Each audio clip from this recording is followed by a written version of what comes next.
de conferencias de políticas públicas y órganos legislativos.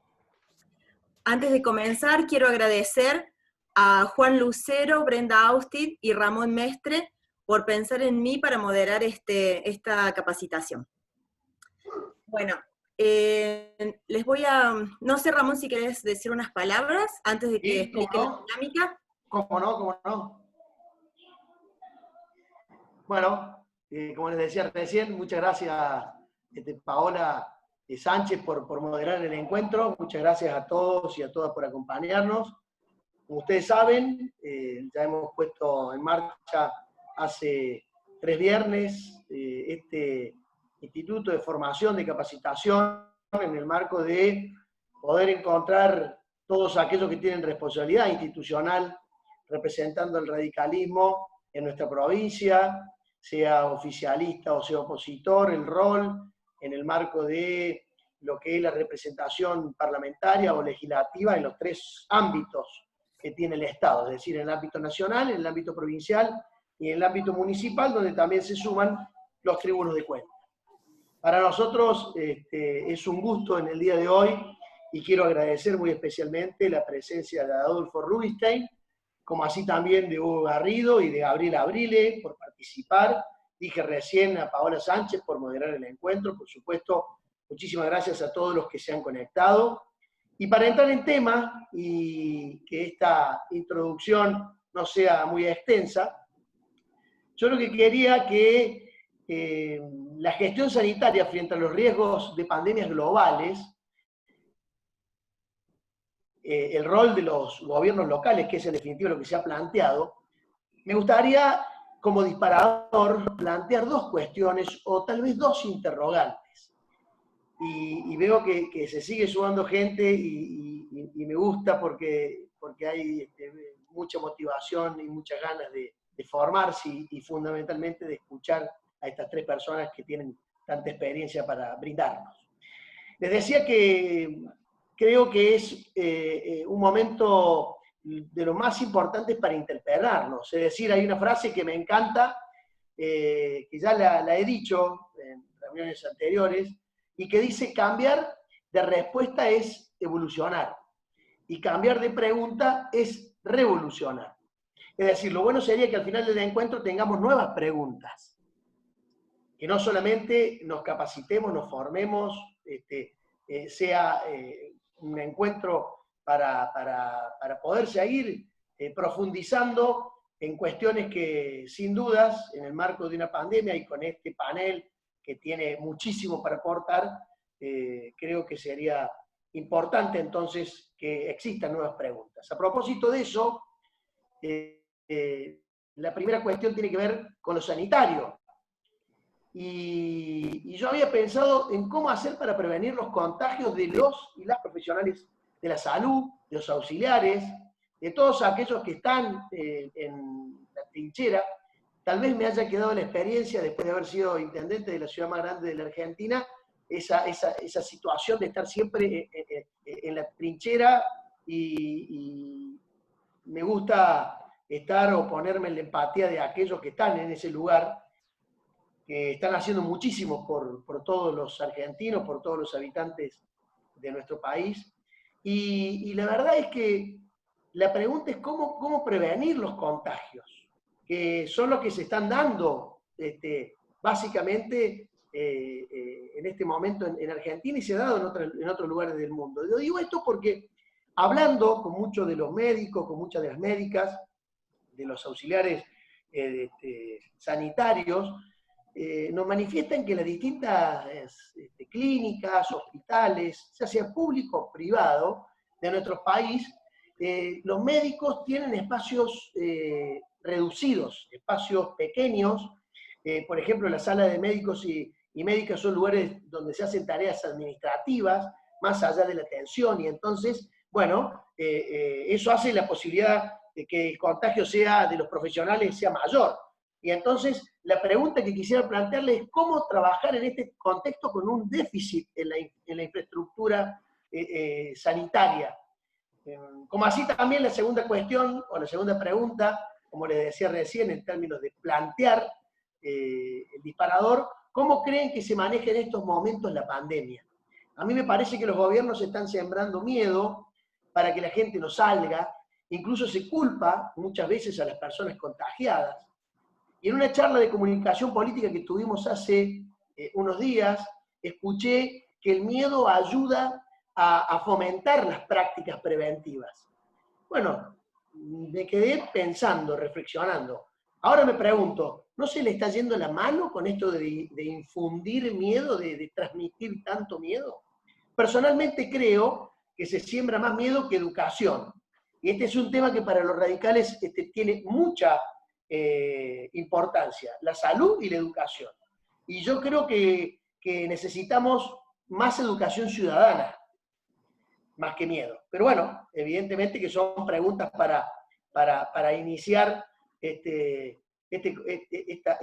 conversatorio, este ciclo de formación, y estoy convencido de que no se cambian conductas sociales con miedo, y menos sin educación. Así que sumo a eso otros elementos que nos toca vivir a los argentinos, la cuarentena, la situación de pobreza, la desocupación. Nosotros venimos diciendo que son caras de una misma moneda, lo sanitario y lo económico, porque evidentemente está trayendo muchísimas dificultades a todos los sectores sociales y evidentemente atenta fuertemente contra el sistema educativo. Hoy, cuando volví a trabajar y cociné unas pastas, porque hoy me tocó cocinar a mí, les decía a mis hijos que ojalá que no pierdan el año, porque sinceramente, si todavía estamos en la escalada hacia el pico, bueno, había dicho el ministro de Educación de la Nación que lo dejaba a criterio de los ministros provinciales, pero evidentemente no hay ni miras todavía sobre la situación de la educación. Ya hoy había algún comentario sobre el ministro Trota de cómo arrancarían en marzo. O sea, bueno, seguimos dando vuelta con muchos interrogantes. Y en el medio de eso, las poblaciones vulnerables, me parece que todo sin planificación, lo que hay es una política definitivamente del miedo. Entonces dejo planteadas estas cuestiones, todas y todos los que estamos acá, de alguna forma participamos en política y por eso este encuentro con Adolfo, con Hugo, con Gabriel, tiene un valor indescriptible, diría, y no tengo dudas de que vamos a llevar un montón de aprendizajes y de herramientas de esta reunión. Así que en el chat, todos aquellos que quieran dejar sus preguntas o quieren dejar sus datos para poder ampliar esta hermosa comunidad, les agradecemos una vez más. Muchísimas gracias de nuevo por todo y por la participación de todos ustedes. Y si les parece, comenzamos. Adelante, Pau. Bueno, muy bien. Gracias por la introducción. Bueno, para los que se están sumando, que veo que cada vez tenemos más participantes en el chat, les vuelvo a reiterar que hoy la temática de hoy es la gestión sanitaria frente a los riesgos de la pandemia, de las pandemias globales, el rol de los gobiernos locales. Tenemos a 3 expositores, les voy a contar un poco cómo va a ser la dinámica de la capacitación. Cada orador va a tener 20 minutos, a los 15 minutos de la disertación voy a interrumpir para decirles que les quedan los últimos 5 minutos para redondear. Bueno, ahora voy a pasar a presentar a Adolfo Rubinstein, médico especialista en epidemiología y salud pública, exministro de Salud de la Nación. Adolfo, comienzan tus 15 minutos.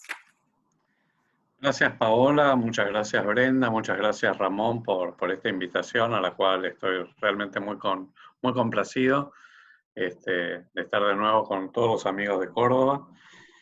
Y por otro lado me parece muy apropiado, digamos, el tema de cómo aterrizar los efectos de la pandemia al plano local, ¿verdad? Porque en realidad la última realidad digamos, de los efectos de la pandemia se vive en el territorio y se viven en el plano local. Y los gobiernos locales tienen una importancia fundamental para poder, de alguna manera, moderar, morigerar, moldear el impacto que va a tener la pandemia sobre la sociedad en su conjunto. Déjenme en estos 15, 20 minutos, trataré de ser breve para después dar lugar a preguntas si se formulan. Básicamente, cómo viene un poco la trayectoria de esta epidemia. más allá de que, digamos, esto es una pandemia, obviamente, que tiene una escala global, y más allá de lo que ha implicado, digamos, en el mundo, ¿verdad? Ha puesto al mundo, digamos, por primera vez después desde la última pandemia de 1918, en ascuas sobre la aparición de un nuevo virus y de algo que absolutamente inédito, y lo he dicho varias veces, en donde prácticamente 2/3 partes de la humanidad están con algún grado de aislamiento, distanciamiento social, digamos, medidas especiales en esta nueva normalidad, entre comillas, y todavía más de 1/3 de la población mundial se encuentra en cuarentenas con mayor o menor grado de estrictez, en algunas todavía predomina cierres totales.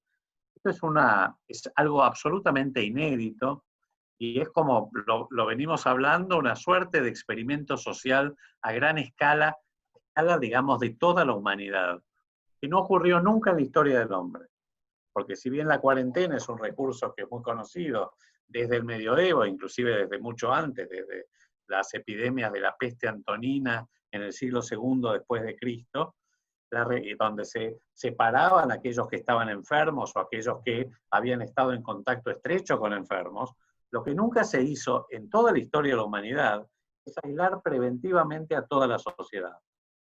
Porque esto, claro, esto además de las consecuencias sanitarias y del efecto que puede tener de protección, que realmente se ha acumulado mucha evidencia empírica sobre el efecto positivo de la cuarentena, sobre la moderación de la velocidad de propagación del virus, y en este caso del coronavirus, y también sobre la reducción del número de casos y del número de muertes, y de ganar tiempo crítico, que fue el primer cometido de la cuarentena en la Argentina.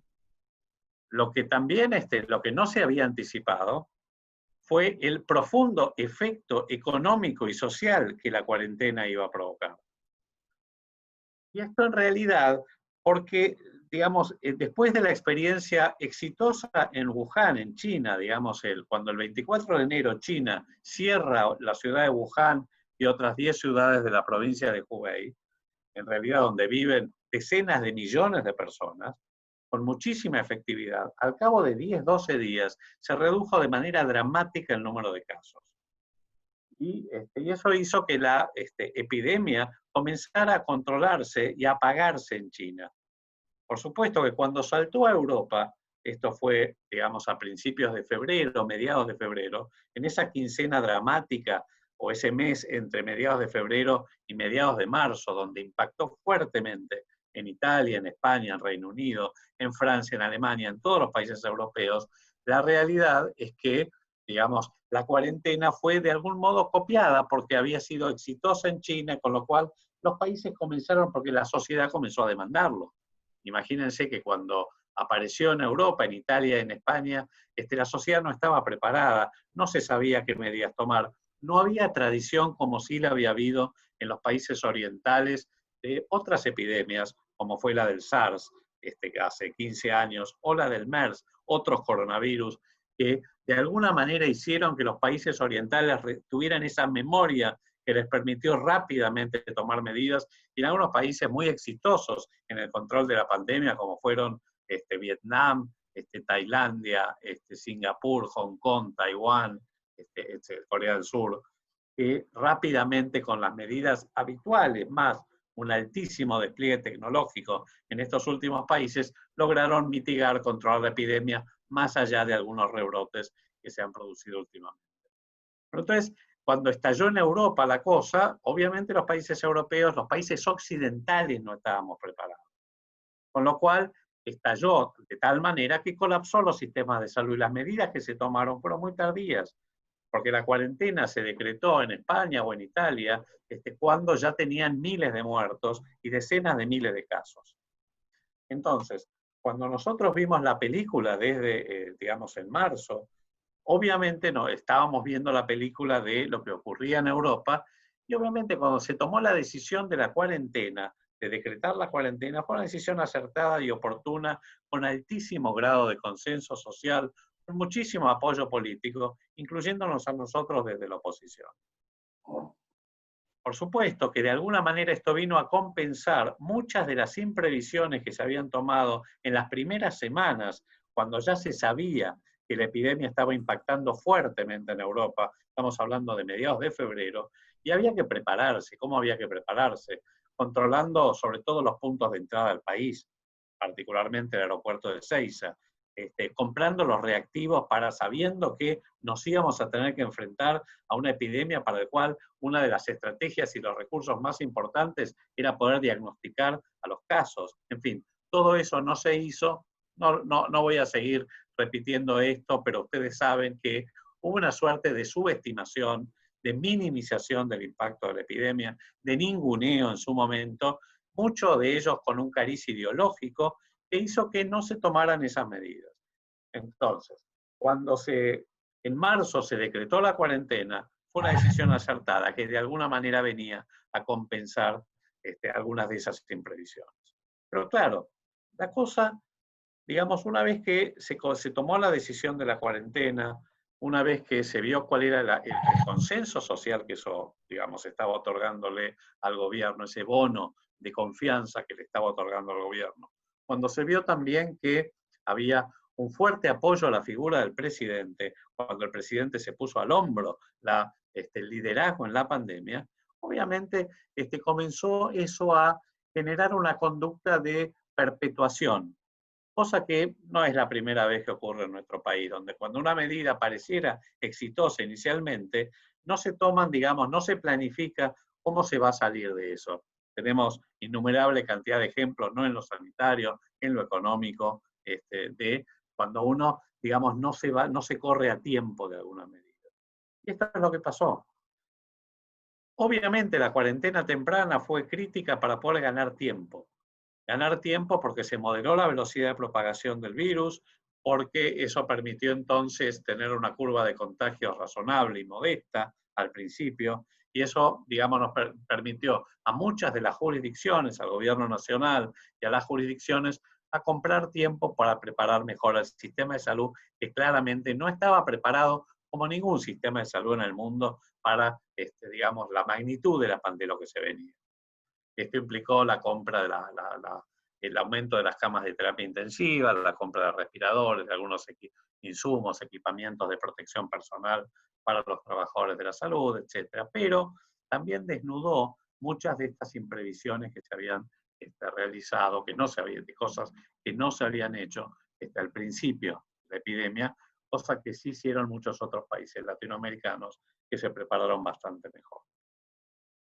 La cuestión es que esto se fue prolongando con las diferentes fases, digamos, cada 15 días hablaba el presidente con su grupo de asesores y nos decían que en realidad lo que importaba era la salud y que lo que, digamos, de alguna manera el objetivo era salvar vidas y que la economía era algo que se iba a recuperar y que entonces la vida era lo que no se recuperaba, y un discurso, digamos, que yo creo muy plagado de populismo, que obviamente hizo que siguió suscitando, digamos, muchísimo consenso, pero ahí ya se empezó a visorar que no había realmente un plan de salida, que no se había planificado cómo se iba a salir de algo que empezaba a transformarse en una trampa.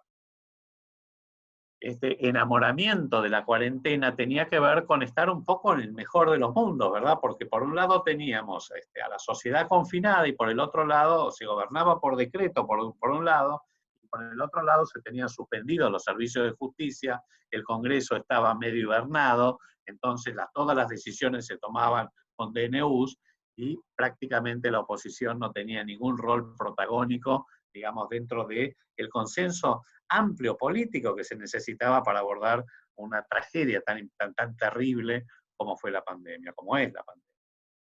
Y por supuesto, cuando decíamos que en realidad y esto se iba prolongando y no se veía un plan de salida, aquellos que decíamos que, digamos, había que empezar a planificar de alguna manera cómo se iba a salir por el enorme daño colateral que tenía más allá del aspecto sanitario, que obviamente nadie podía soslayar como el más importante, pero esto no significaba no prestar atención a lo que estaba ocurriendo con la economía, pero no con la macroeconomía nada más, con la economía familiar, con la gente que, digamos, vivía de la economía informal o del cuentapropismo, tenía un negocio o era un profesional independiente que no tenía un salario y que tenía que de alguna manera recuperar, digamos, la economía familiar para sustentar a su familia.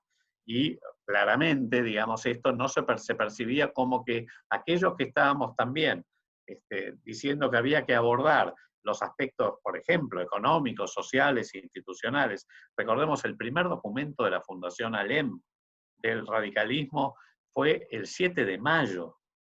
O sea, cuando teníamos en esos días, estábamos con 100, 110 casos por día, no 6.000 y pico. En ese momento ya estábamos proponiendo un plan de flexibilización con este esquema de valvular intermitente, de endurecimiento y flexibilización en función de determinados indicadores más objetivos que solamente tener estos raptos episódicos de estamos preocupados por la curva de casos. La realidad es que a diferencia de la mayoría de los países, o yo diría de casi todos los países que adoptaron cuarentenas estrictas, sobre todo no en la región, sobre todo en Europa, en Asia, los países que adoptaron cuarentenas estrictas, al cabo de 2 a 3 semanas vieron reducidos de manera dramática el número de casos, cosa que no ocurrió jamás en la Argentina. Entonces la pregunta del millón era, bueno, ¿por qué esto no está pasando en nuestro país? ¿Y cuál es la razón por la cual, digamos, lo que aparentemente fue exitoso en casi todo el mundo, no es exitoso ni en Argentina ni en muchos otros países latinoamericanos que también adoptaron cuarentenas, como por ejemplo Perú o Colombia, que adoptaron cuarentenas parecidas a las nuestras, porque Chile hizo una cosa más, un híbrido, que al final no era ni chicha ni limonada, y no le fue demasiado bien. Pero Colombia y por ejemplo, y Perú, sí hicieron las cosas muy parecidas a nosotros, y sin embargo, tampoco les está yendo bien. Entonces, un poco el discurso en ese momento fue salud o economía. Aquellos que decíamos que había que empezar a flexibilizar porque teníamos que parar lo que iba a ser la otra pandemia, de la caída económica brutal y del impacto social terrible que esto iba a tener, éramos los partidarios de la muerte. Ahí es lo que decía recién Ramón, el discurso del miedo, del pánico, de los cadáveres, de quienes proponíamos esto, en realidad no nos interesaba la salud, etc. La cosa de nuevo, la grieta con la oposición, y este discurso de cuarentena o muerte. Nos vimos al asesor estrella del oficialismo, a Pedro Can, diciendo que aquellos que no les gustara la cuarentena, que probaran con la muerte. Entonces, ese discurso caló muy hondo, caló muy hondo.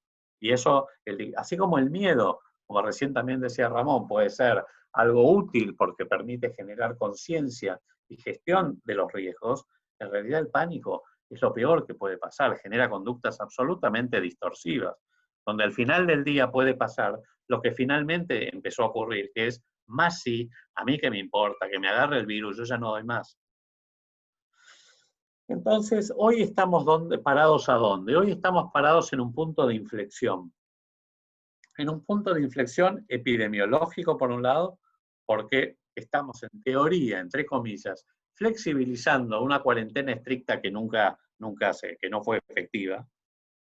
fue efectiva, porque, de nuevo, los indicadores de movilidad, por ejemplo, sobre todo en los partidos más pobres del conurbano, en José Cepaz, en La Matanza, en Florencio Varela, estoy hablando del AMBA, llegaron a tener niveles de actividad y de movilidad similares al periodo pre-cuarentena en las últimas semanas.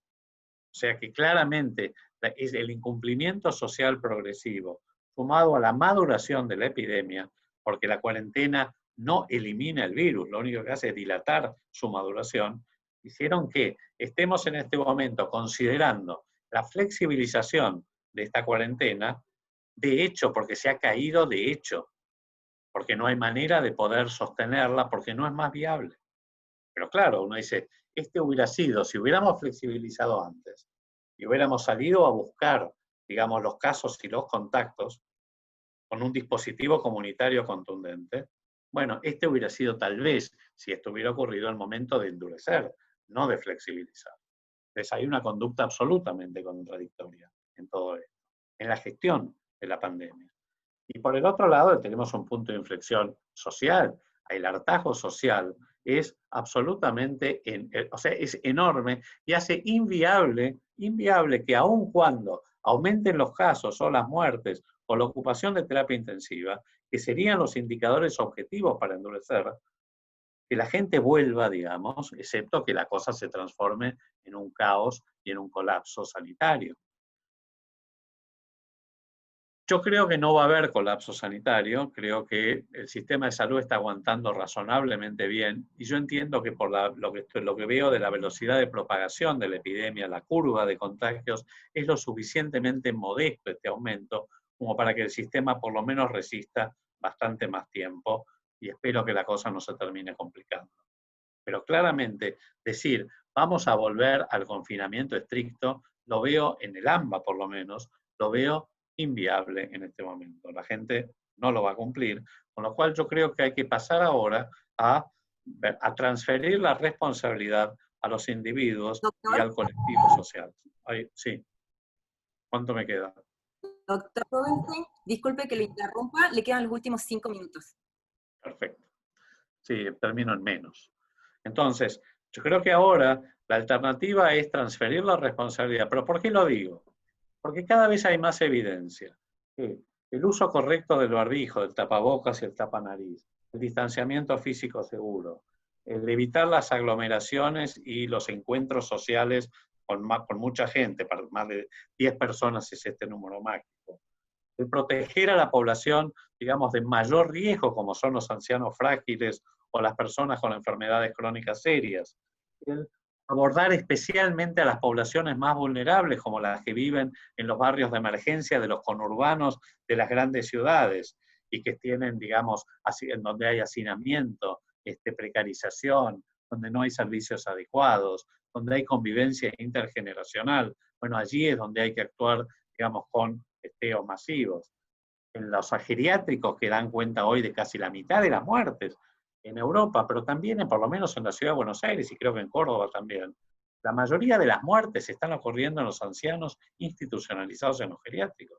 Entonces acá es donde hay que hacer un abordaje particular, sobre todo a pesar de que hoy, digamos, lo que podríamos haber hecho hace 2 meses o 2 meses y medio, que era salir con un fuerte dispositivo comunitario para poder bloquear los focos epidémicos, cuando la vía de transmisión más común eran los contactos estrechos de los casos. Hoy, cuando tenemos en lugar de 100 casos en la Argentina, tenemos 6.000 y pico, casi todos concentrados en el área metropolitana de Buenos Aires, obviamente, y cuando la vía de transmisión es comunitaria, donde no es posible rastrear bien la cadena de contagios, esto tiene muchísimo menor rédito epidemiológico. Pero aún así hay que hacerlo. Con estas medidas, que de alguna manera están muy directamente relacionadas con la responsabilidad individual y colectiva, se puede bajar el R0, este número de reproducción, a menos de 1 y detener la epidemia. No es que no se puede hacer. Y con eso vamos a poder preservar el desempeño de nuestro sistema de salud. Entonces, para mí, digamos, y con esto ya termino, ahora la cosa, esa transferencia tiene que estar de la mano de los gobiernos locales.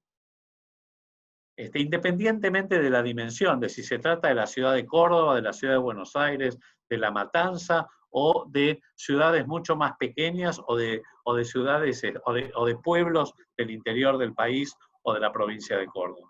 Acá los gobiernos locales tienen una fundamental, digamos, protagonismo para poder hacer cumplir, comunicar adecuadamente a, digamos, todos los ciudadanos de que somos responsables. Nosotros ahora tenemos la responsabilidad de poder, de alguna manera, controlar esta epidemia.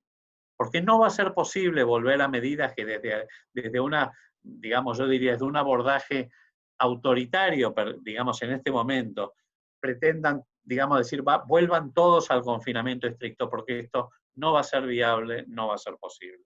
Entonces yo creo que este es el momento donde el protagonismo de los gobiernos locales va a tener cada vez mayor importancia para poder torcerle el brazo a la epidemia. Con esto termino. Gracias.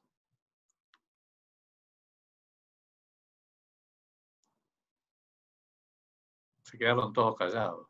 Hola, disculpen, ahí tengo activado el micrófono. Muchas gracias, doctor Rubinstein. Muy claro y hay varias preguntas para el final. Bueno, ahora le voy a dar el paso, la palabra a Hugo Garrido, especialista en gestión de riesgos de desastre, exdirector general de Defensa Civil y ex subsecretario de Emergencia Urbana de la Municipalidad de Córdoba. Tiene la palabra Hugo, adelante. Muchas gracias Paola, muchas gracias Ramón y Brenda por la invitación y la convocatoria. Muchas gracias, bueno, a todos los asistentes, a todos los amigos que están participando de la actividad. Y por supuesto, bueno, un honor compartir el panel con profesionales de la salud de la talla del doctor Rubinstein y el doctor Abrile. La verdad que, bueno, me siento como una mosca en pared blanca, ¿no? Vengo de la gestión de riesgos en una actividad que tiene como título el enfoque sanitario.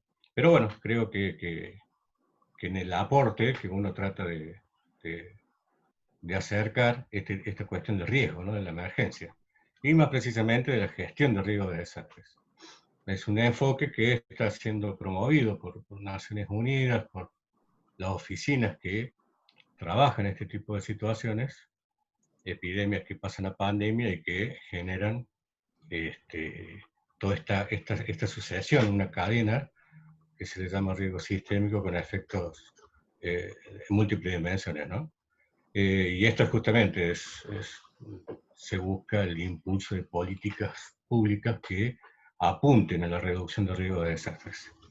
Tomando un poco lo que planteaba Ramón al principio, esta cuestión del rol, ¿no? De los gobiernos locales, evidentemente son los actores principales, ¿no?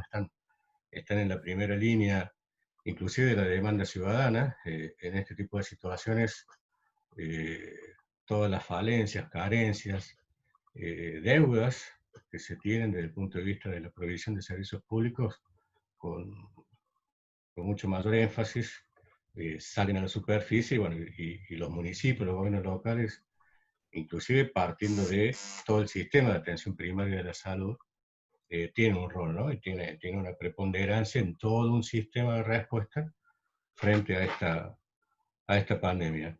Y lo que hace al miedo, evidentemente, esta cuestión de imponer miedo por la incertidumbre, por una situación, tiene que ver inclusive con una amenaza a la vida. La verdad que no es la mejor manera de comunicar riesgo.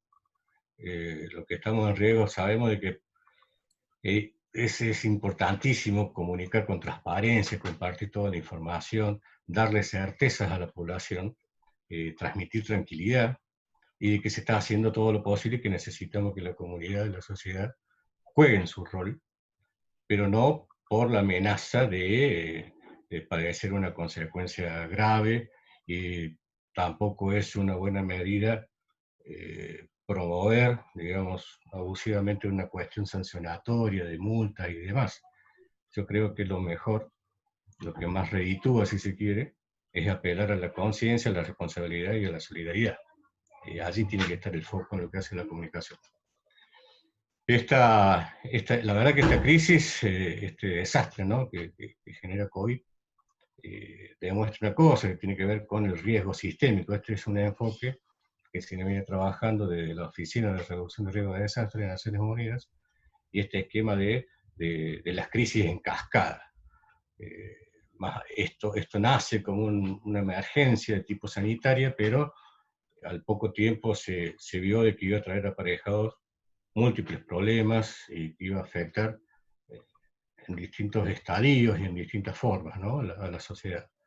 Y, por supuesto, se identificó claramente, inclusive al principio, de que por las características de la patología, las personas de edad, los adultos mayores, los que tienen alguna patología previa,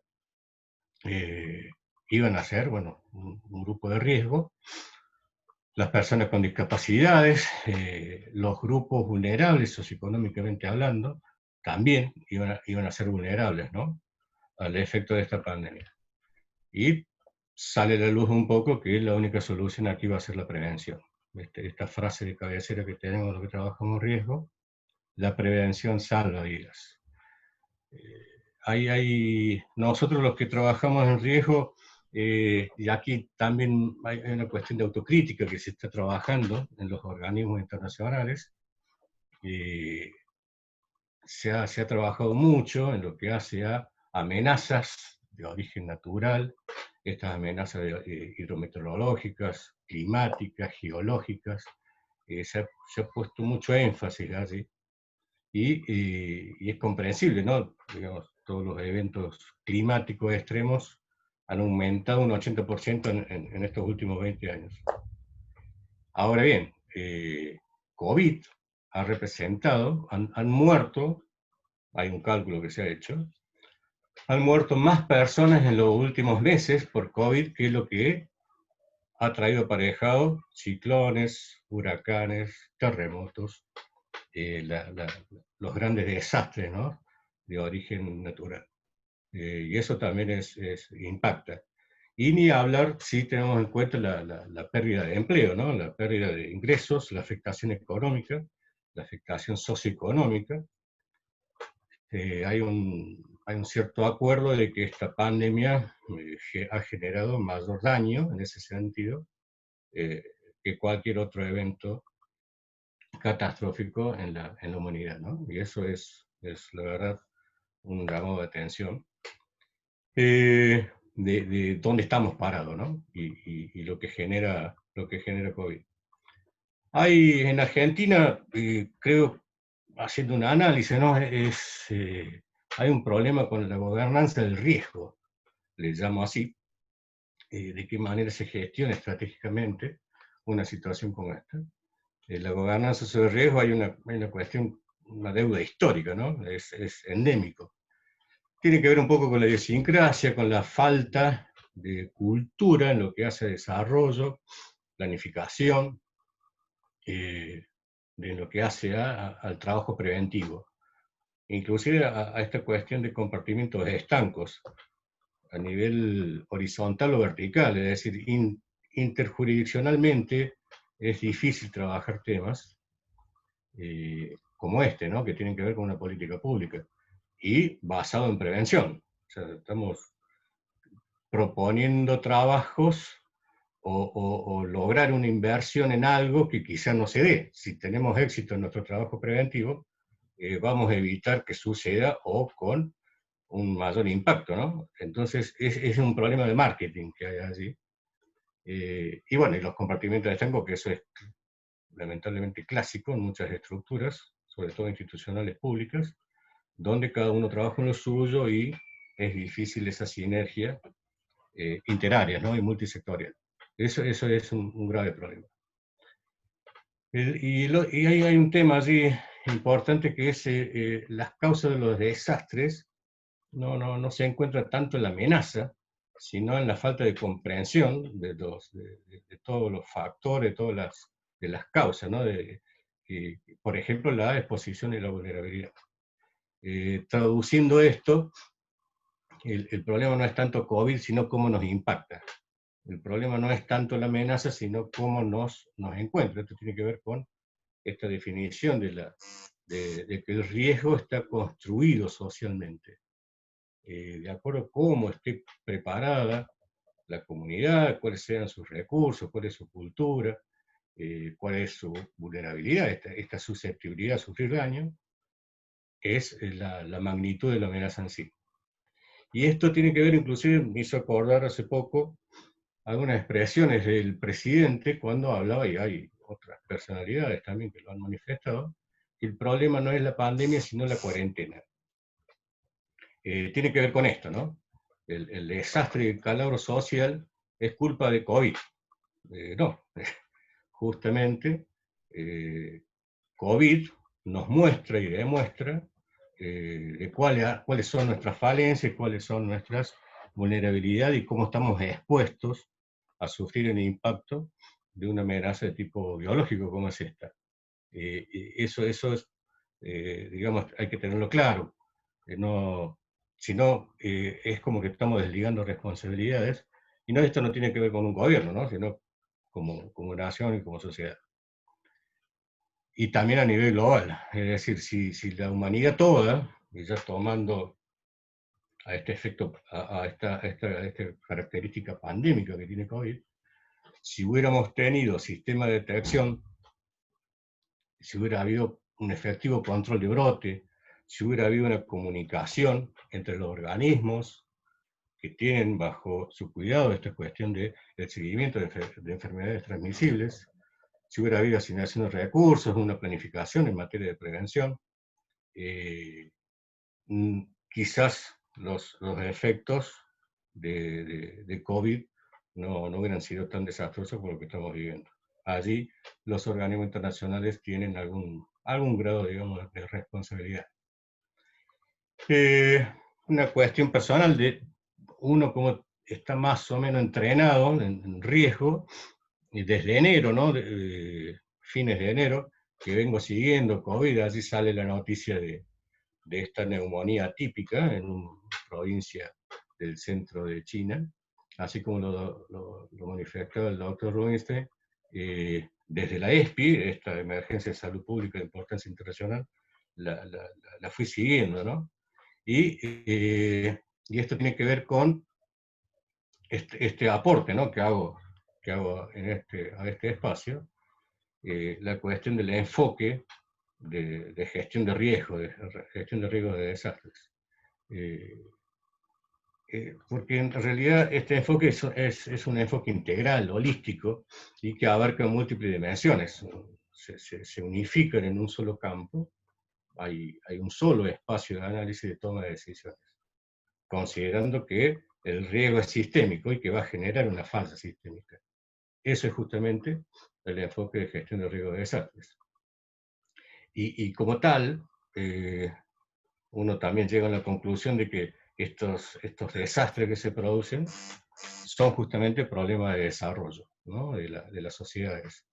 Y allí, cuando impacta y cuando aparece, evidentemente, pone la luz, pone sobre el tapete cómo estamos. En este caso, cuál es nuestra conformación como sociedad. Allí el doctor Rubinstein mencionaba el caso de Perú y Colombia. Ellos tienen un alto grado de economía informal, como nosotros tenemos una pobreza con un alto porcentaje, tenemos grandes conglomerados urbanos donde el hacinamiento, la falta de acceso a servicios públicos, inclusive al agua, el lávese las manos puede ser es un buen mensaje, ¿no? de prevención. Sucede que a veces ni siquiera hay agua para beber. El distanciamiento físico, el aislamiento, también tiene que ver con a dónde estamos dando ese mensaje, en la medida que hay lugares donde el patio es la calle o el pasillo. Hay que tener en cuenta todo, ¿no? Y en esto, dentro de lo que es las recomendaciones que se han dado desde aquella época, que ha tenido sus vaivenes inclusive, y es bueno no olvidar, si ustedes recuerdan, durante todo el mes de marzo aproximadamente, había toda una discusión si el uso de barbijo tapaboca era efectivo o no. Casi un mes con esa discusión. Es decir, había un grado de ignorancia o desconocimiento, por supuesto el virus era nuevo y su comportamiento estaba bajo estudio, pero digamos, justamente esta irrupción y esta sorpresa que generó también dificultó la implementación de medidas, tanto de prevención como de mitigación. Y por aquella época también, ya en lo personal, ¿no? Yo había alertado que lo que tiene que ver con de cómo se aborda desde el punto de vista desde la administración o de la esfera pública, ¿no? del Estado. Y hay una ley, yo después se lo voy a pasar por aquí por el chat. Es la Ley Nacional 27.287. Esta ley fue sancionada en el año 2016 y vino a enmendar una vieja carencia que había de marco normativo para los servicios de protección civil argentinos. esta ley crea el Sistema Nacional para la Gestión Integral de Riesgo, el SINAGIR, y tiene como objeto integrar todas las acciones y articular el funcionamiento de todos los organismos, tanto nacionales, provinciales, de la Ciudad Autónoma de Buenos Aires, por supuesto, de organizaciones no gubernamentales, de la sociedad civil, en todo lo que tiene que ver con la reducción de riesgo de desastres, el manejo de crisis. Inclusive crea un fondo, plantea creación de un fondo. También esta ley define un Consejo Nacional para la Gestión Integral de Riesgo de Desastres, Hugo, y crea también, sí, disculpe que lo interrumpa, le quedan los últimos 5 minutos. 5 minutos, gracias. Eso, Paula. Y crea también un Consejo Federal para la Gestión Integral de Riesgos, con representantes de todas las provincias y de CABA. Hay una red enorme de organismos técnicos, científicos y demás. La verdad que me he consumido mucho tiempo, pero quería hacer hincapié en esto, es decir, hay un problema que tenemos, es cómo abordamos la solución a un problema como este, cuando de por sí, inclusive teniendo en cuenta de que COVID va a generar una falla sistémica y que sobrepasa a la característica sanitaria, como bien lo decía el doctor Rubinstein. Esto inicia como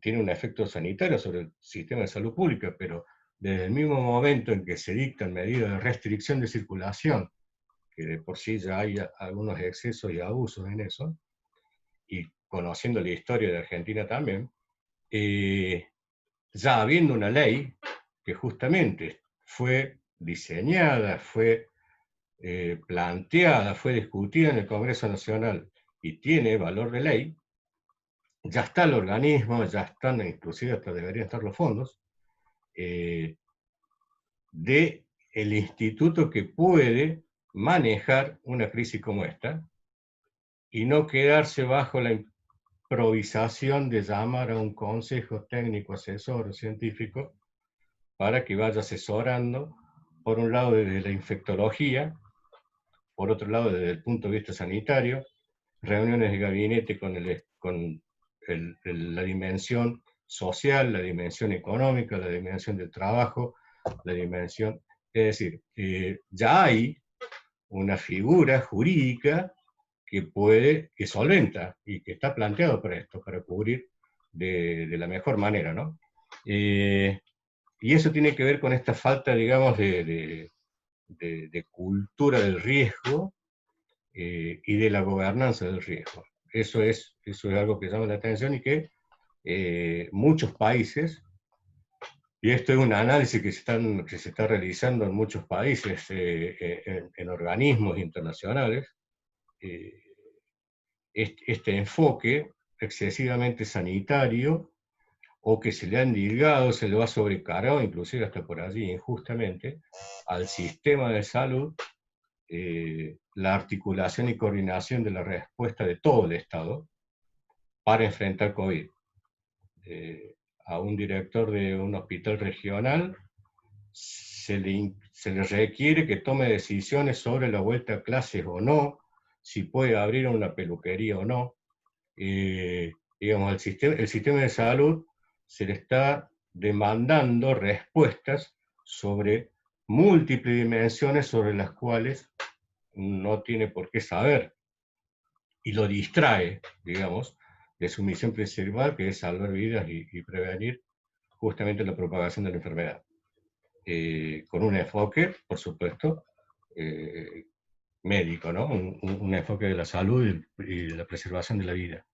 Creo que allí un poco está el desafío que tenemos, ¿no? De ir cambiando el enfoque y la mirada que tenemos sobre una situación de crisis como esta. Muchas gracias. Bueno, muy bien, muchas gracias, Hugo. Ahora vamos a darle la palabra a Gabriel Abrile, médico especialista en terapia intensiva, ex secretario de Salud de Río Cuarto y actual candidato a intendente por Juntos por Río Cuarto. Gabriel, tienes la palabra. Bueno, muchísimas gracias Paola, muchas gracias Ramón, Brenda por invitarme. La verdad que es un honor ser parte de un panel con el doctor Rubinstein y con Hugo Garrido. La verdad que en este tema tan importante, ¿no?, que es la gestión sanitaria de la pandemia en los gobiernos locales. Y es un tema realmente complicado porque la planificación de la gestión sanitaria en la Argentina es realmente muy compleja. Imaginémonos en una situación de pandemia, ¿no? La Argentina tiene 2.306 gobiernos locales, 2.306 municipios, y un rasgo característico de estos gobiernos locales es la diversidad de cada uno de ellos, la diversidad desde el punto de vista demográfico, poblacional, las condiciones geográficas, las condiciones socioeconómicas, también las capacidades individuales de cada uno de gestión de cada uno de estos municipios. El 90% de la Argentina vive en zonas urbanas, el 46% de la población vive en el 2.4% de los gobiernos locales, lo cual tenemos esas macrometrópolis que realmente son tan difíciles de gestionar, obviamente de la salud. Y bueno, esta diversidad la hace tremendamente compleja a la gestión sanitaria adecuada, ¿no? Yo soy un convencido que nosotros en la Argentina tenemos distintas Argentinas, y esto el doctor Rubinstein lo debe haber visto en su experiencia de gestión. Tenemos una Argentina que vive en el siglo XIX, una Argentina que vive en el siglo XX, y una Argentina que aspira o que vive en el siglo XXI y aspira a estar siempre en mejores condiciones. Y gestionar en estas condiciones es tremendamente complejo. Y creo que en el medio de una pandemia es aún mucho más complejo.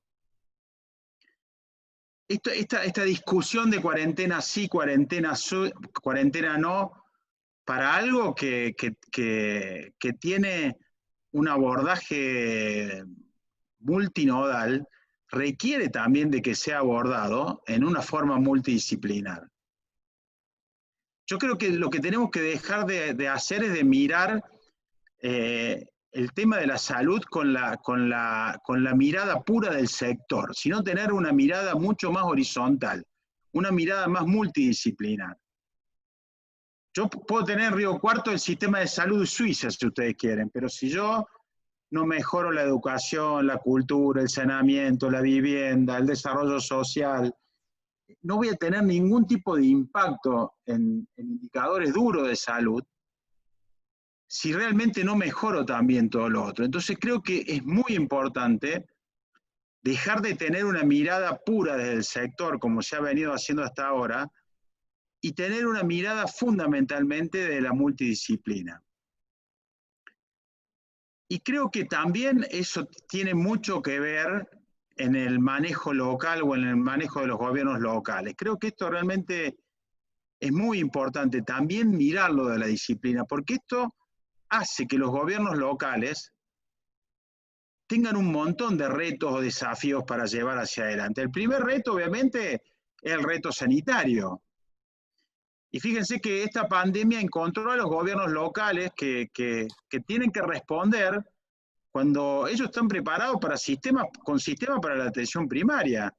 Porque lo primero que los obligó a los gobiernos locales es empezar a articular con otros efectores públicos, con otros efectores privados que atienden otros niveles de atención, y esto obviamente que significó una gran carga administrativa y presupuestaria. Y yo creo que la coordinación de los distintos subsistemas, de los distintos efectores, es la clave para tratar esta emergencia con eficacia, digamos. O sea, los gobiernos municipales tuvieron que empezar a articular, porque todos estaban preparados para la atención primaria en salud. Obviamente que hay un montón de medidas que los gobiernos locales pueden hacer como estrategia de contención. Algunas está comprobado que tienen una efectividad baja o media, como por ejemplo el cierre de los establecimientos educativos. Se sabe que los chicos por ahí no son tan propensos a infectarse. La restricción de los viajes, algunos gobiernos locales han cerrado su frontera, lo cual eso sirve durante un tiempo. Y después, una vez que vos tenés circulación comunitaria adentro de la ciudad, creo que eso también no tiene mucho sentido. El cierre de los lugares públicos y de elementos sociales es de una efectividad baja en cuanto al contagio en la población. Y hay otros que obviamente, que esto sí lo ha venido marcando el doctor Rubinstein, que tienen mucha efectividad, como fundamentalmente la promoción de hábitos saludables, el hecho de utilizar el barbijo, el distanciamiento social, el lavado de manos, el lavado de los lugares donde estamos trabajando, el toser utilizando el codo. También tiene muchísima efectividad de lo sanitario tratar de trazar y de testear para tratar de hacer controles del foco. Y también es efectiva la cuarentena. Pero también es efectiva la cuarentena dentro de una combinación de medidas, ¿no? Entonces, para decidir cuáles son las decisiones que tengo que tomar, creo que también es muy importante saber en qué etapa de la pandemia estamos. Pues no es lo mismo si estamos en una etapa de protección o de prevención, o si estamos en una etapa de crisis y de respuesta, o si estamos en una etapa de recuperación o de resiliencia. De acuerdo a eso es la medida que nosotros tenemos que ir tomando. ¿En qué etapa de la crisis estamos para tomar distintas medidas? Por eso creo que el primer reto de los gobiernos locales es un reto sanitario, que es todo lo que planteamos recién y es lo que se viene planteando de la cuestión sanitaria. El segundo reto que tienen los gobiernos locales es un reto político y está vinculado fundamentalmente al mantenimiento de la vida democrática en la Argentina. Yo creo que hay que evitar que la emergencia sanitaria sea un nuevo pretexto para tratar de avanzar sobre las autonomías municipales y también que la emergencia sanitaria sea un pretexto también para avanzar por un montón de derechos individuales. Yo le doy un ejemplo, miren. Río Cuarto recibió un paciente que vino derivado de un instituto psiquiátrico de la provincia el día lunes. El miércoles estalla la ciudad donde está este instituto psiquiátrico. Empieza a haber una situación de COVID positivo. El viernes, cuando se enteran de que él venía derivado de una ciudad que tenía una situación de un foco, lo mandan a buscar con la fuerza pública. Un poco más lo fue a buscar hasta SWAT. Imagínense un paciente psiquiátrico encerrado con la fuerza pública y que terminó hospitalizado como consecuencia de su estado. Entonces yo creo que ahí también hubo vulneración de derechos. Y es lo que nosotros no tenemos que permitir. Creo que es un desafío en lo político que tiene que ver fundamentalmente con el Estado de Derecho. Y nosotros a eso lo tenemos que tratar de pelear y lo tenemos que tratar de ponerlo como un desafío en los gobiernos locales. El otro reto, lo que planteaba Ramón, el otro reto es comunicacional que tienen los gobiernos locales. La crisis desnudó la incapacidad de muchos gobiernos locales para informar a la ciudadanía en tiempo real. Y esto la verdad que fue un terreno fácil para que empiecen a proliferar un montón de noticias falsas. A mí, mire, yo hago terapia intensiva y trabajo en el hospital público. Generalmente los fines de semana tengo un montón de mensajes de amigos que te plantean y te dicen, che, el hospital está estallado. Nosotros tuvimos en terapia intensiva un solo caso de COVID desde que empezó la pandemia. Entonces, esta incapacidad de los gobiernos locales de informar en tiempo real ha hecho que proliferen un montón de noticias falsas. Por eso creo que uno tiene, y es muy importante que los gobiernos locales empiecen a informar, sobre todo con firmeza en las decisiones que se llevan, obviamente llevando tranquilidad en tiempos de crisis, y sobre todo que esa información trate de educar sobre la responsabilidad comunitaria que es prioritaria. Un poco lo que planteaba Ramón, el hecho esto de que la comunicación de crisis y el miedo, cuando uno ve y empieza a estudiar lo que es la comunicación de las crisis, uno de los primeros tips que te dicen que hay que trabajar sobre el miedo para modificar conductas, lo cual me parece de un cinismo realmente tremendo. Yo creo que más que comunicar con miedo, lo que hace falta es que haya una orquestación de la información, que tiene que haber una centralización y una actualización en una cuenta oficial de la información, que la información debe ser clara, amigable, ordenada, pedagógica, que no se deben anticipar medidas, como por ejemplo salió el presidente a decir que mañana van a presentar, me parece que eso no tiene ningún tipo de sentido. Y sobre todo que en este desafío de comunicar que tienen los gobiernos locales, tiene que ser una comunicación sobria. La crisis es una crisis, no es una oportunidad. Y esto pone en jaque al sistema político. Pone en jaque al sistema político, al sistema económico, al sistema sanitario, afecta a las relaciones de poder. Las crisis siempre son de alguien, no son de todos. Yo creo que el que debe comunicar es siempre la máxima autoridad política, si se puede, que sea el vocero o la vocera, que sea la máxima autoridad política. Y obviamente todos sabemos que la crisis teóricamente viene por un tiempo, pero acá lo que no sabemos es cuándo va a terminar esa crisis. Entonces creo que también los gobiernos locales tienen un desafío en la comunicación. Otro desafío que tienen los gobiernos locales, creo que el problema está en la infraestructura. Los gobiernos locales siempre se enfocaron en la infraestructura, en el agua, en los servicios, en el equipamiento urbano. Pero esta repentina aceleración hacia el mundo digital demostró la debilidad de los gobiernos locales en cuanto a los servicios digitales, sobre todo para sostener nuevas prácticas sociales. Esto es lo del teletrabajo, la teleeducación, la telemedicina, el comercio electrónico. Son experiencias que emergen y que exigen ahora ponerlo en la agenda local de los gobiernos.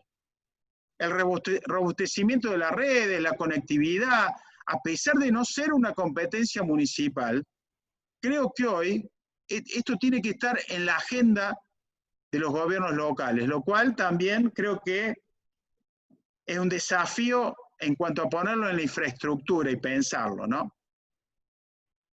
También es un desafío, un reto en lo social. Esta pandemia, una de las poblaciones de riesgo, una de las 5 poblaciones de riesgo son los adultos mayores, que en la Argentina viene siendo postergados por años a nuestro país. Tenemos el congelamiento de las jubilaciones que se va a extender hasta diciembre, lo cual es un sector que no solamente es vulnerable por su situación y por la edad, sino también por la cuestión social. Y encima elegimos como estrategia adoptada el aislamiento social obligatorio, que agrega a la población más vulnerable, a la población más pobre, a aquella población que carece de ingresos regulares, carece de ahorros para hacerle frente a largos periodos de inactividad laboral. La pusimos en una situación de vulnerabilidad peor todavía, lo cual genera mucho más presión en los gobiernos locales para satisfacer necesidades básicas de alimentación y de energía. Entonces creo que lo social le genera realmente una situación o un desafío realmente muy importante a los gobiernos locales. El otro desafío es habitacional. Esta crisis desnudó el grave déficit habitacional y las condiciones de vida que tiene la Argentina, que todos las sabíamos, pero que la verdad que la estamos dejando de lado. Este déficit tiene un gran impacto en la salud. El déficit habitacional tiene un gran impacto en la salud. Les decía al principio, yo puedo tener el sistema de salud mejor del mundo, pero si no tengo condiciones de vivienda adecuadas, si no tengo saneamiento, eso tiene un impacto tremendo en la salud. Eso tiene impacto en la educación, tiene impacto en la violencia intrafamiliar. Y encima esta situación de déficit habitacional genera en los gobiernos locales que tienen que hacer un gran esfuerzo para adecuar albergues con camas para aislamiento social. Que si nosotros tuviéramos mejores condiciones de vivienda, esto no haría falta, lo cual le agrega aún más gasto a la situación en la que estamos. Otro reto, desafío que tienen los gobiernos locales es el educativo. Este aislamiento generó un pasaje muy apresurado a la educación digital, lo cual profundizó una brecha educativa y social, porque no todos tienen conectividad, ni el equipamiento necesario para esto, lo cual yo creo que va a ser uno de los graves problemas que vamos a tener en esta pandemia, que es la gran deserción escolar que vamos a tener. Más allá de cuando empiecen, creo que vamos a tener una gran deserción escolar. Por eso también esto va a ser un reto para los gobiernos locales. Doctora Abrile, disculpe que lo interrumpa, le quedan los últimos 5 minutos de exposición. Gracias, Pau. Otro reto creo que es el económico. El aislamiento significó una destrucción masiva de puestos de trabajo, principalmente en la economía informal, en la microempresa. En Río Cuarto, en los primeros 3 meses, si uno compara 2019-2020, que no tenía que ver, solamente tomó 10 días de aislamiento, tuvimos un aumento del desempleo del 1.3, casi 1000 puestos de trabajo, cuando todavía no había tenido un impacto. Se espera, dice que el desempleo a nivel regional va a tener un impacto del 5.3 en el 2020. Y obviamente esto no es absurdo que tenga un impacto sobre los niveles de violencia ciudadana, digamos. O sea que vamos a tener, o van a tener también los gobiernos locales un gran impacto de lo económico. Otro reto que van a tener es el reto fiscal. Van a tener los gobiernos locales un deterioro de los ingresos locales por la caída de la coparticipación y también por la caída de los ingresos propios. Y creo que eso sumale los grandes gastos que van a tener los gobiernos locales para atender la pandemia. Y por último, lo que yo le llamo un reto o un desafío simbólico es que la pandemia resignificó las valoraciones humanas. Y es más importante la prioridad de la vida y la salud que las cuestiones materiales. El teletrabajo, la teleeducación también supuso para una mayor parte de la sociedad una combinación del trabajo y el ocio, que tengan más tiempo de estadía en el hogar. Las restricciones al transporte también empezaron a potenciar la movilidad individual. Por eso yo creo que los gobiernos locales deben ajustar las agendas al cambio social si no queremos después quedar degradados en la consideración pública, ¿no? Todavía es muy prematuro identificar cuál será el futuro. Pero sí creo que es lógico pensar que va a haber un aumento de la inequidad, que va a haber un aumento de la pobreza, que va a haber un aumento del desempleo, que va a haber un aumento de la inseguridad, y que también, de acuerdo a la magnitud de la crisis que estamos transitando, yo creo que van a aparecer la emergencia de nuevos ciclos políticos y con nuevos liderazgos, como ha sido habitual en las grandes crisis. Y en cuanto a los gobiernos locales, yo creo que van a salir fortalecidos aquellos gobiernos locales que sean audaces, que traten de gestionar la crisis con planificación estratégica, pero también creo que es muy importante empezar a generar una nueva arquitectura de las competencias que tienen que ir llevando adelante los gobiernos locales. Yo creo que uno de los graves problemas que tenemos en la Argentina es el de la centralidad y de estas macro ciudades que estamos viviendo, que nos sale tan caro de lo económico, de lo ambiental, de lo social.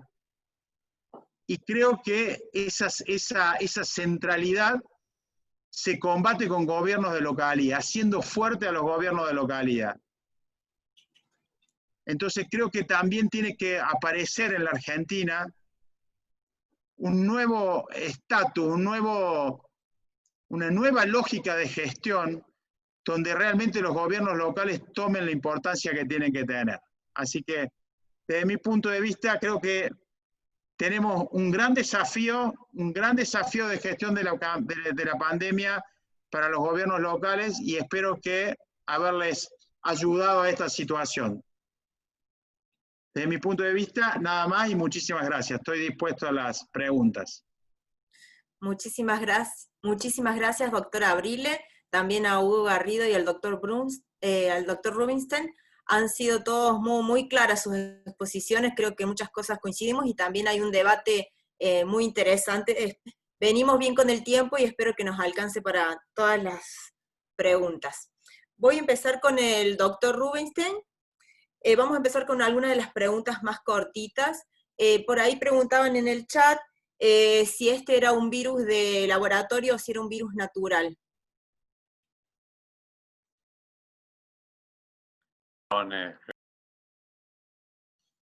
De que era un experimento de laboratorio, que se les había escapado, que era parte de la guerra, digamos, bacteriológica, entre comillas, porque es un virus. No, es un virus natural. Se sabe más o menos cuál es la cadena, digamos, que ha ocasionado esto, que tiene que ver con los mercados de animales silvestres, muy comunes en China, y donde han surgido otros coronavirus, como el SARS y el MERS también, donde los huéspedes intermediarios eran otros, pero lo que no se sabe a ciencia cierta entre el murciélago, el pangolín, etcétera, cuál es verdaderamente el huésped intermediario, pero claramente ha surgido, digamos, probablemente como consecuencia de varios factores que tienen que ver con las migraciones forzadas, la urbanización aceleradísima que tuvo lugar en China en los últimos 20 años, sobre todo, y la cercanía de los ecosistemas, digamos, de animales silvestres que no tenían contactos previos con el hombre, que ahora sí los tienen por estos nuevos mercados de animales silvestres y por los cambios, digamos, en el ecosistema y las urbanizaciones. Así que en realidad es eso, no es un virus de laboratorio. Muy bien, gracias. Otra de las preguntas era si vacunándose contra la neumonía ayudaba a minimizar la agresividad del virus, del coronavirus. No tiene nada que ver una cosa con la otra. Este es otro virus, ni la vacuna antigripal ni la vacuna antineumocóxica. Lo único sí es que, digamos, sobre todo los grupos más vulnerables, como los ancianos frágiles, que tienen, digamos, donde el coronavirus ataca particularmente, sobre todo los que tienen más de 70 años y más de 80 años, obviamente tienen que vacunarse para la gripe y tienen que tener actualizado su calendario con la vacuna antineumocóxica, porque la combinación de ambas puede ser letal, mucho más letal en estos pacientes. Bueno, después una de las primeras preguntas fue ¿cómo proteger a los profesionales de la salud? Bueno, algo planteó Ramón al principio, digamos, acá uno de los problemas más serios que tenemos con los trabajadores de la salud tiene que ver con la rotación de trabajo, con el politrabajo, el poliempleo, en todo el país.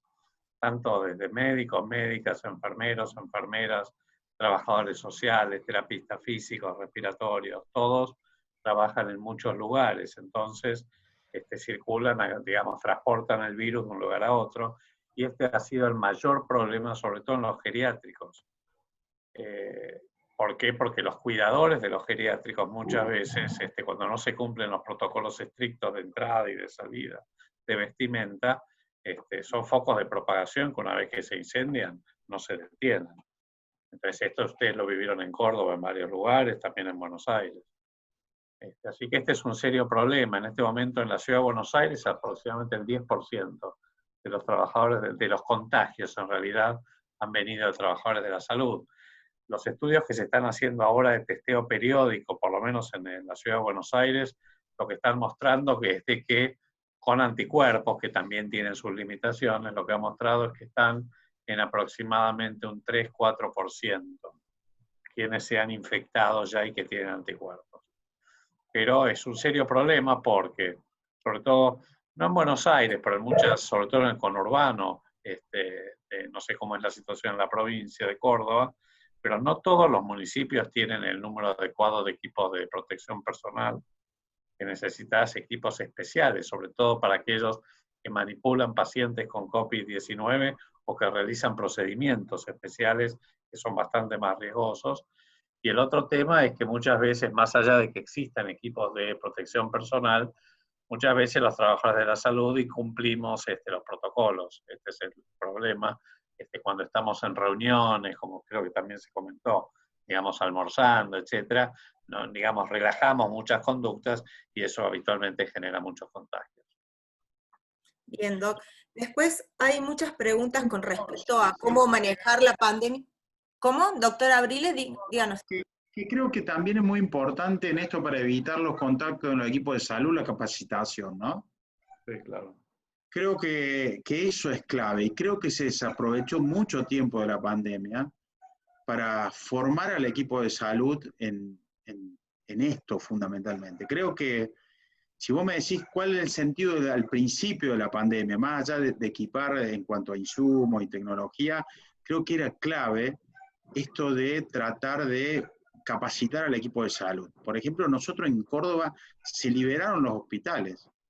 Quedamos nada más lo que hacíamos atención de guardia, lo que hacía terapia intensiva y el resto de los hospitales del personal de salud fue como licenciado, lo cual se desaprovechó una oportunidad tremenda para capacitar.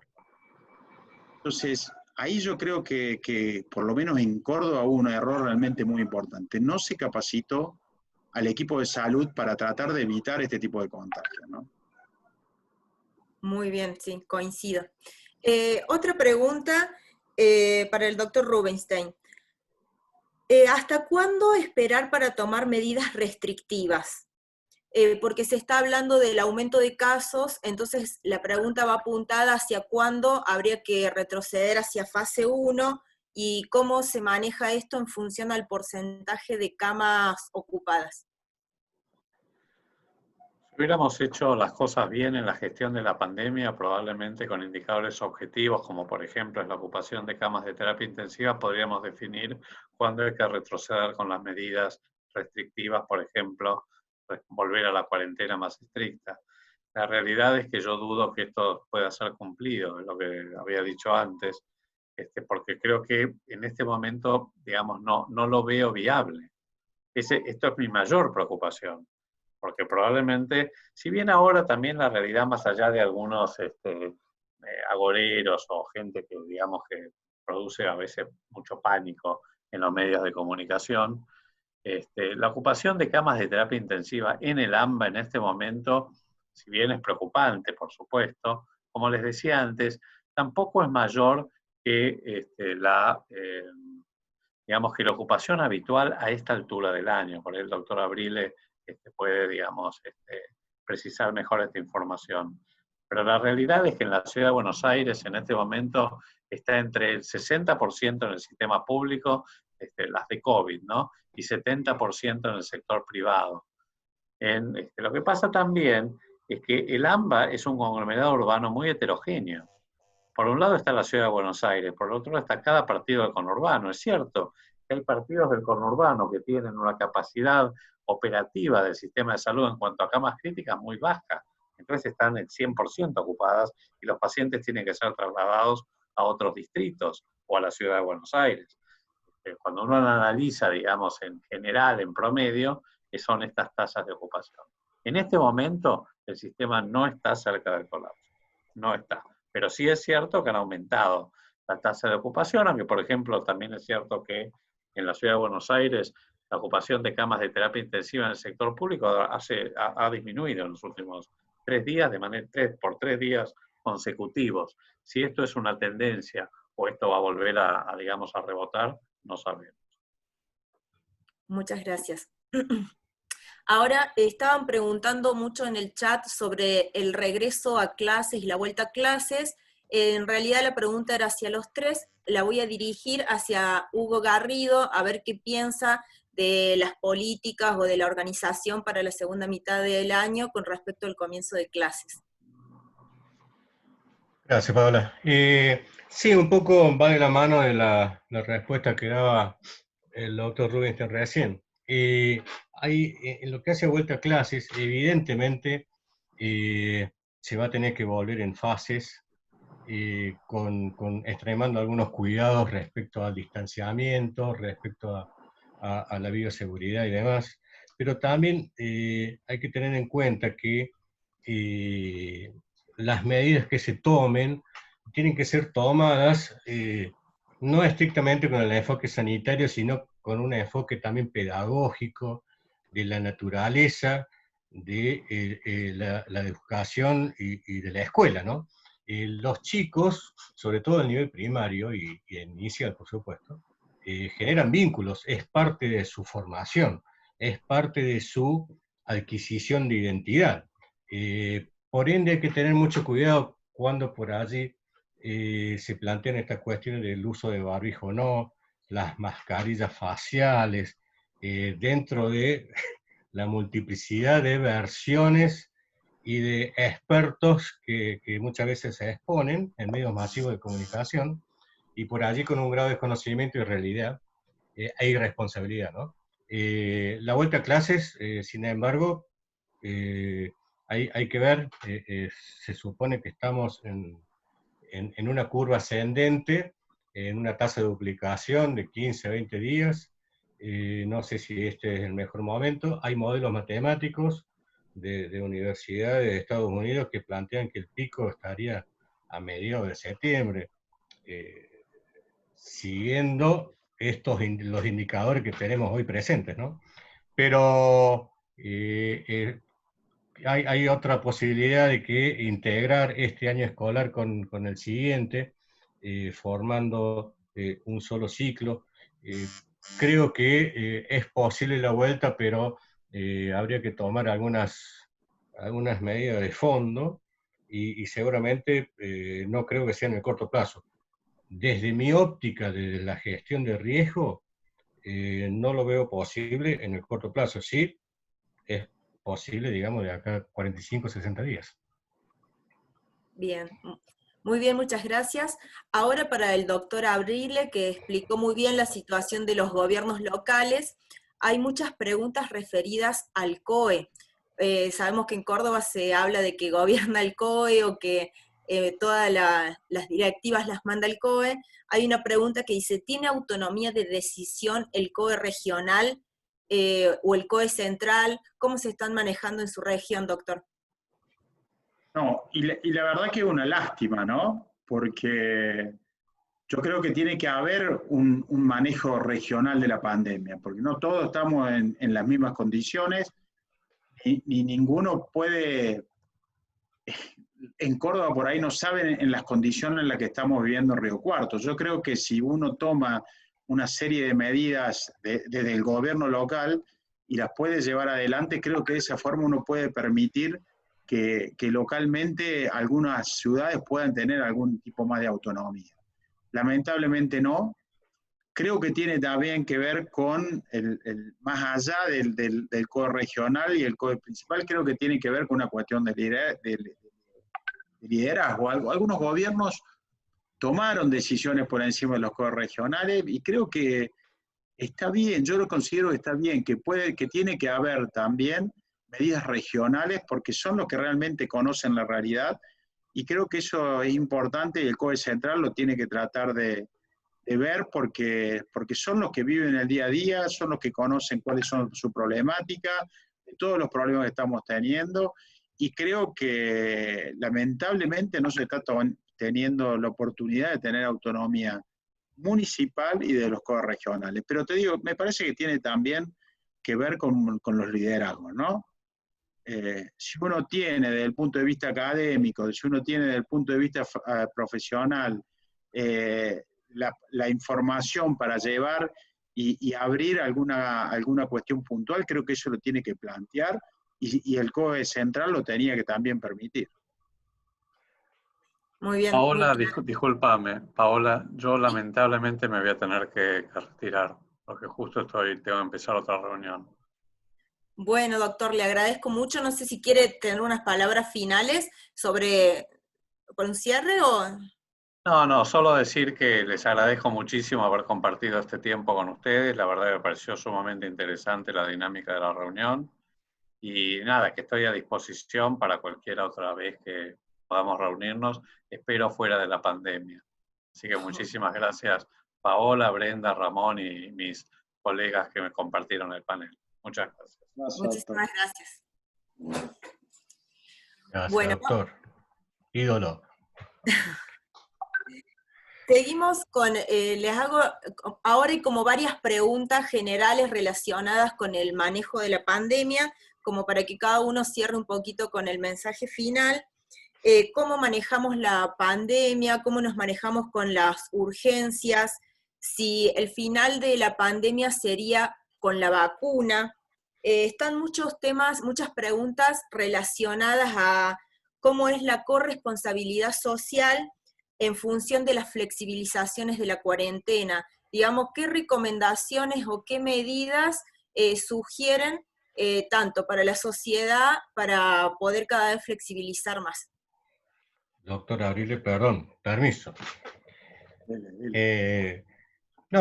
Con respecto a eso, voy a tratar de ser breve y sintético. Hay algunas medidas que se han tomado en todo el mundo, inclusive en muchos países que han tenido cierto éxito en su estrategia de lucha al COVID. Es muy básico y creo que cada uno haciendo su parte, cumpliendo uno mismo y exigiendo al gobierno local, regional o nacional que lo haga o que lo promueva, ya la verdad que estaría haciendo gran parte, ¿no? Esta cuestión del aislamiento, distanciamiento físico, evitando lugares cerrados, el uso de tapaboca con la higiene personal, el lavado de manos. La otra medida es clave, el testeo rápido y masivo. Allí, bueno, tiene un poco que ver con los recursos disponibles y una estrategia inteligente y fuerte de seguimiento de contactos para bloquear la cadena de contagios, ¿no? Esas son 4 medidas que prácticamente todo el mundo que han tenido cierto éxito la han seguido. Salir de pandemia, lamentable,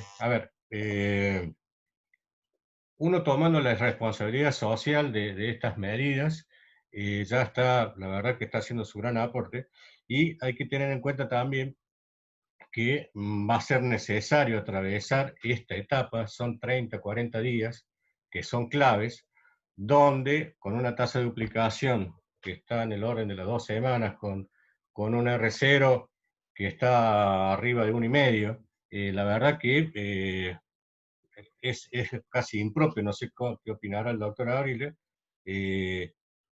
hacer una proyección o hacer un cálculo de cuándo y cómo salir.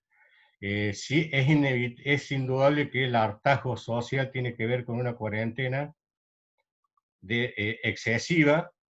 Una cuarentena que pasa los 60 90 días es absolutamente inviable, socioeconómicamente hablando, y va y contrarresta los esfuerzos de lucha ante COVID. Digamos, extender una cuarentena de este tipo es contraproducente, va en contra de la propia estrategia.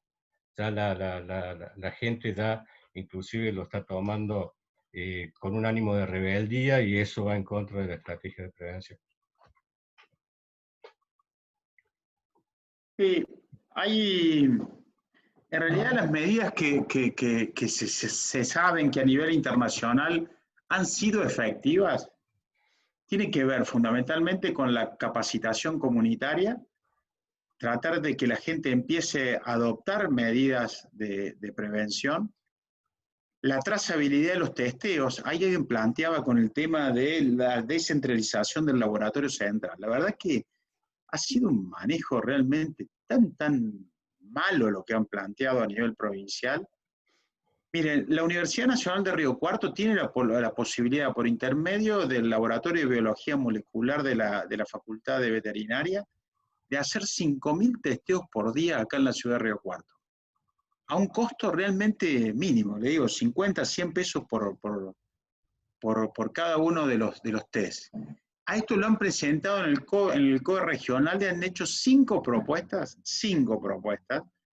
para tratar de descentralizar, porque hoy hay un cuello de botella. Por ejemplo, nosotros, hay pacientes sospechosos que se hisoparon el día viernes, que tuvimos el resultado recién el martes. Imagínense todo ese tiempo. Primero la incertidumbre, el gasto en equipamiento, el mal manejo de los recursos humanos, pudiendo tener la posibilidad de tener resultados en 3 horas para Río Cuarto y su región, digamos. Entonces, yo creo que lo que han querido es centralizar la información en detrimento muchas veces de un montón de insumos y de requerimientos y de medidas que realmente podrían tener un efecto realmente muy positivo, ¿no? Entonces, yo creo que lo que hay que tener son todas aquellas medidas que realmente han demostrado ser efectivas. la formación de la comunidad, la trazabilidad y los testeos realmente han demostrado que han sido muy efectivos. Y la cuarentena, creo que hay que tener también un control social del riesgo, digamos, que hay que ir viendo de acuerdo a cómo se va presentando la epidemia y de acuerdo a eso poder ir abriendo o poder ir cerrando algún tipo de actividades. Pero fundamentalmente sí tenemos que desarrollar aquellas actividades que está demostrado que han sido efectivas, ¿no?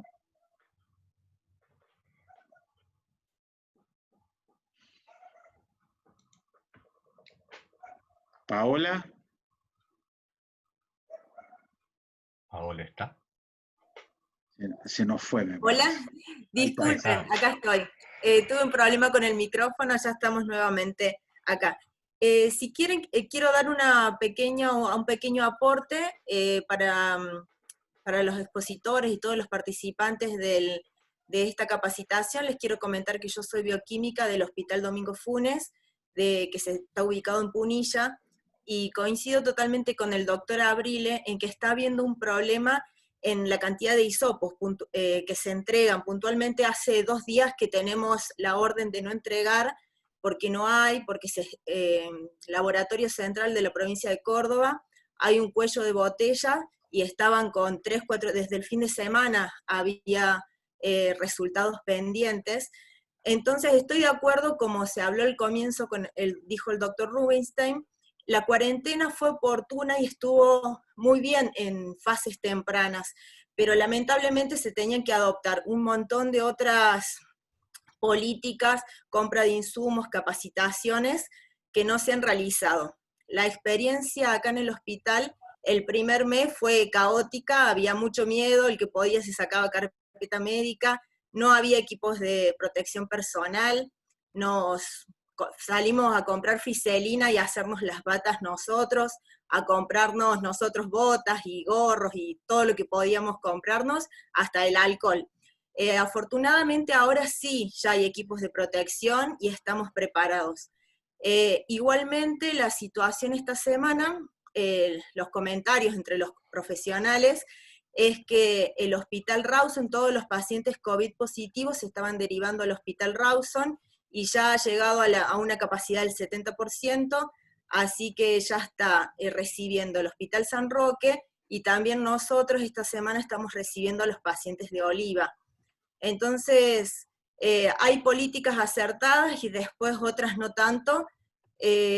Otra apreciación desde mi punto de vista es que estos comités de expertos, es cierto que están por infectólogos y por médicos, pero creo que también hacía falta una pata social, una pata sociológica, una pata económica, digamos, había que analizar en un contexto integral todo esto. Bueno, ahora, ¿quién quiere dar unas palabras de cierre? ¿Ramón o doctora Abrile, algo más por decir? ¿Hugo? Una breve reflexión. Hay algo, y hay que también hacer algún grado de autocrítica. Un poco porque nosotros también somos parte, ¿no? Uno de los mayores contribuyentes a la vulnerabilidad, en lo que hace, digamos, el riesgo, uno de sus componentes es la vulnerabilidad, esta cuestión de la susceptibilidad a padecer efectos de eventos adversos. Técnicamente es así. Una de las vulnerabilidades es la política. Y está en América Latina, está planteado así. La vulnerabilidad política es muy importante en nuestro país, y ni hablar de la provincia de Córdoba. Se están cometiendo excesos, la verdad que muy preocupantes. Esta restricción a la circulación, algunas medidas, la verdad que escandalosas en lo que hace a el Estado prácticamente no ayuda, o el gobierno, no ayuda y no solventa al de la pyme, al de la empresa, al del comerciante, y sin embargo castiga con impuestos y demás. Hay una serie de medidas donde se están coartando libertades, se están coartando derechos, y aquí quiero llamar un poco la atención sobre algo muy importante, y que no podemos, en un espacio partidario como este, político partidario como este, dejarlo de lado porque sucede en el marco de una pandemia o lo que estamos hablando, que es el caso de Facundo Astudillo Castro. Es imposible mirar a un costado en una situación en la cual hay personas en democracia que desaparecen y que son víctimas de la violencia institucional. Todo apunta a que es policial. Se dan una serie de excesos que no tienen que pasar desapercibidos y, como partido político, supongo, hay que hacer lo llamado del caso para que este estado de crisis o de una excepción que ya se está prolongando demasiado tiempo, porque todo estado de emergencia tiene un plazo, no sea la excusa para tomar atajos para intereses que son sectoriales. Nada más, gracias. Pau, déjame reforzar un poco lo que vos planteabas, de la conformación de los COEs locales y cómo por ahí cuando uno está un poco confundido tomas malas decisiones. Por ejemplo, la Universidad Nacional de Río Cuarto no es parte del COE. La Universidad Nacional de Río Cuarto lo que hicieron es abrir 20 camas para aislamiento social. Y ahí te das cuenta vos cuando realmente están confundidos, digamos. Yo creo que la universidad, ahí donde están nuestros investigadores, nuestros cerebros, los tipos pensantes, los que estudian, los que hacen investigación, no son parte del COE, y hoy, como vos decís, esto tiene que tener una mirada multidisciplinar, con sociólogos, con matemáticos, con todos, y termina poniendo unas camas de aislamiento social, digamos. Hay una confusión tal del rol de cada uno que tiene que tener, que realmente vos decís, che, no puede estar tan equivocado. Mira, Río Cuarto tiene obviamente un área material y tiene una base aérea y tiene una base del ejército, donde vos tenés esos lugares para tener aislamiento social por el hecho de que tienen condiciones para recibir gente, para darle mejores condiciones de vivienda. No, acá pusieron los aislamientos sociales o los albergues sociales, uno en la universidad y el otro en la sociedad rural, donde yo creo que la función de esta institución era totalmente otra. Uno aportar al COE todo lo que sea la cuestión técnica, profesional, científica, académica, y el otro, si vos querés, un poco aportar a la cuestión social, conseguir alimentos, a conseguir una serie de funciones, pero bueno, vos te das cuenta cómo por ahí se equivocan los roles y en esta equivocación por ahí nos termina faltando realmente las cuestiones que son realmente importantes. Nada más, no hablo más nada, disculpen. Bueno, con respecto a eso, te agrego una cosa, citamos los que estamos en el tema, tenemos mucho de este tema. Nosotros acá está el CEPROCOR, que también tiene un laboratorio de biología molecular importante, que nosotros decimos cómo no lo abrieron y no están haciendo los testeos ahí, las PCR, digamos, cómo no están poniendo la capacidad. Hay decisiones del COE que uno no las entiende. También acá está en Casa Grande el hotel de camioneros, que tiene algunas personas de La Falda, de Córdoba Capital, de Villa Dolores, los han traído acá como centro de aislamiento en un hotel en Casa Grande de camioneros. Y también hay, por ejemplo, el Hospital Santa María, tiene perfectamente 2 áreas, 2 pabellones para aislamiento, pero estamos pagando un hotel. Bueno, hay muchas decisiones que no se entienden, y bueno, habrá muchos intereses atrás. Bueno, muchas gracias a todos. Le damos la palabra a Ramón Mestre para que cierre esta capacitación.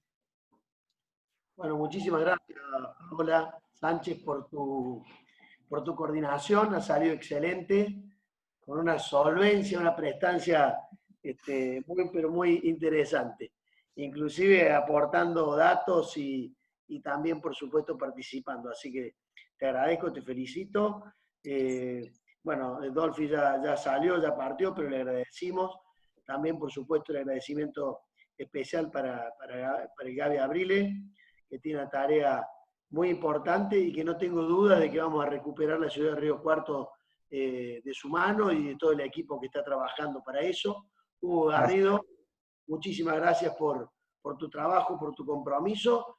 Gracias a todos, a todas las que han participado en el día de hoy. Llegamos a tener 175 concejales, concejalas, tribunos de cuentas, diputados o legisladores provinciales, como así también los legisladores nacionales. Prácticamente yo he estado mirando, escuchándolos y prácticamente asistencia perfecta. Los invito entonces para el 31 de julio, es decir, para el viernes de la semana que viene, al ciclo Técnica Legislativa y Parlamentaria, el Derecho Parlamentario, bloques e interbloques, jefes y jefas de bloque, comisiones y sesiones, quórum, el debate parlamentario, temario, dictámenes, mociones, observaciones y disidencias, votaciones en general y en particular. Van a disertar Benigno Tonio Rins, que también lo vi que estuvo participando, María Verónica Escaro y también Pablo Riveri. Y va a moderar la concejal Ayelena Argüello, que es concejal de Coronel Baigorria. Muchísimas gracias de nuevo a todos y nos estamos viendo los próximos días. Felicitaciones por el encuentro de hoy, una vez más.